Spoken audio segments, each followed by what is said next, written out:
Ahoy, this is Zdenka. I've got 7 tips to get the most out of your smartphone gimbal DJI OM4. Actually, some of those tips might apply to other gimbals as well, if they might be pretty general.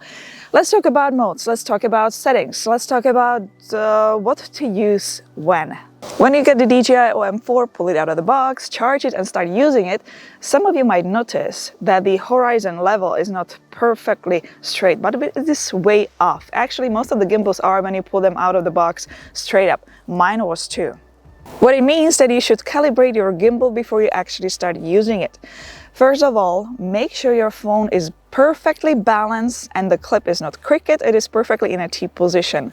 Then go to DJI Mimo, hit the 3 dots on the lower left, select the gimbal settings and go to gimbal auto calibration. Make sure you have your gimbal on a tripod and place it on perfectly leveled surface like a floor and hit start. The gimbal will work on its own, don't touch it. It will let you know once it is done and then you can start using it. If you are still finding that the horizon is not where it's supposed to be, you can go to horizontal gimbal adjustments. Here it will remind you to check again if you attach to your phone to clamp the right way, click OK, and here you can rotate slightly the phone the way you want to. Now your horizon levels should be just perfect. Tip number 2, when you are filming, move slowly. Unless you are filming an action scene or action sequence when you need to quickly whip left and right. But if you are filming just a regular video, move slowly. And if you are using your joystick and zoom button, there's a way to slow it down or speed it up in the settings as well. Go back to gimbal settings. I like to have my zoom set to the slowest possible, although I do not recommend using digital zoom much, but literally move yourself closer because digital zoom degrades the quality. And with the joystick, the same thing. You can change the speed between slow, medium and fast. I actually prefer slow. Majority of the time I'm simply just moving my arm and I rarely use joystick. The only time I really use it is for a spin shot to control the roll motor. Depending on the effect, you might select the right speed. Regular shot, slow movement. Fast transition, fast speed movement. Tip number 3, since this is a beginner's friendly video, I'm not going to dive into filming in manual mode. Let's stay with auto mode. But let's get into habit of locking the exposure on the screen. If you don't, and you pan from light object to dark or vice versa, you will end up with flashing video all over the place. When you lock the brightness, what a difference. First of all, tap on the screen and hold until you see a little lock. You can also adjust the exposure yourself by tapping on a screen and then tapping on the sun, and now you can scroll up and down to make it brighter or darker. Once you adjust it the way you want, quickly hold the square and lock it.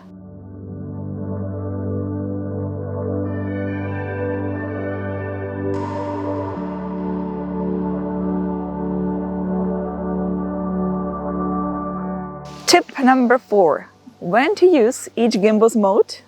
Press M button to pull out the mode menu and select follow mode. This is when the gimbal is going to follow your movement to the sides and up and down. You can use this for any type of filming. If you want smooth shots, just move your arm slowly and let the gimbal finish the smooth move. Don't just move and stop. Let's select tilt lock. In this mode, the gimbal will follow your arm movements to the side, but the up and down will be locked.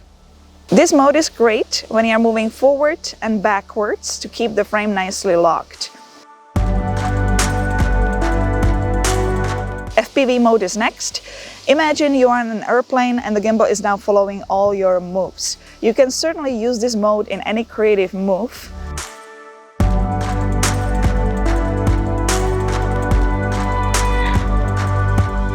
Let's select spin shot. With your joystick, press left or right. The gimbal's roll motor will rotate your smartphone. This one can be used creatively for close-up shots or going through alley. When you are going to be filming close-up shots, adjust the speed in the settings to slowest to get nice and slow spin. If you are going to be using this for transition, I like to select the fastest speed in the settings, as this helps me to speed up the spin. And then I do the rest in a post. Sports mode can be always turned on in the settings. This means that your gimbal will react fast. Ideal for filming fast-moving cars or any type of action. And lastly, lock mode will happen when you press the trigger button and hold. When I like to use this mode is when I want to lock on a frame I'm filming and just walk around some object, but I don't want to lose the view. Here's what would happen if I didn't lock it. And here is what happens when I hold the trigger. Tip number 5, how to use hyperlapse. Well, let's switch the mode into full-on mode and let's go to hyperlapse. The little square on the left is what a lot of people miss. And here it will allow you to switch resolution and also speed. When do you select which speed? In my case, if I want to create just nice video with a little bit slower music perhaps, and I want something subtle, then I would do 5 times speed. But if my final edited video will have music with a lot of energy and I need something fast, obviously I'm going to go with much higher speed. Instead of just pressing record button and go somewhere, try to be creative. Find a large object which stands out somewhere ahead at the end, your main object, drag on the screen to select it, press record and walk with the same speed towards it. The gimbal will be always swallowing the main object. You can get quite creative here.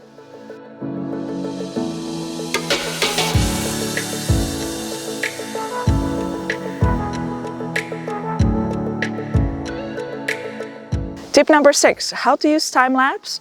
Well, have your gimbal in a follow mode and place it on a tripod for the best result. Once you select time-lapse, here you need to select your interval and duration.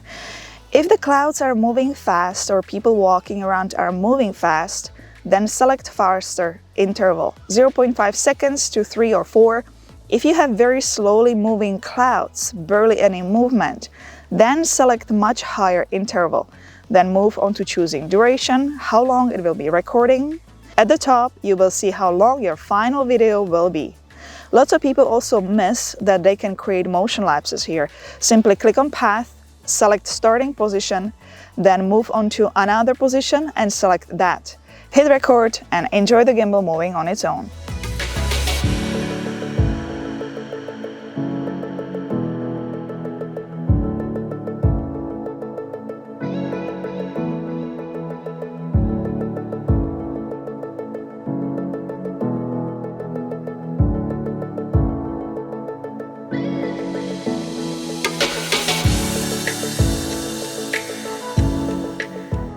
Tip number 7, how do we actually work that new zoom in, zoom out feature?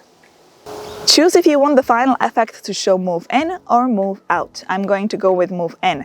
Don't forget to lock the brightness, then drag and select your object. Make sure the object is quite far. For the best result, try to bend your knees and walk very softly and slowly towards your object. If you just do a hard walk, your final result is not going to be as smooth as it could be. Do you still need music for your videos? Do you actually like the music I'm using in my videos?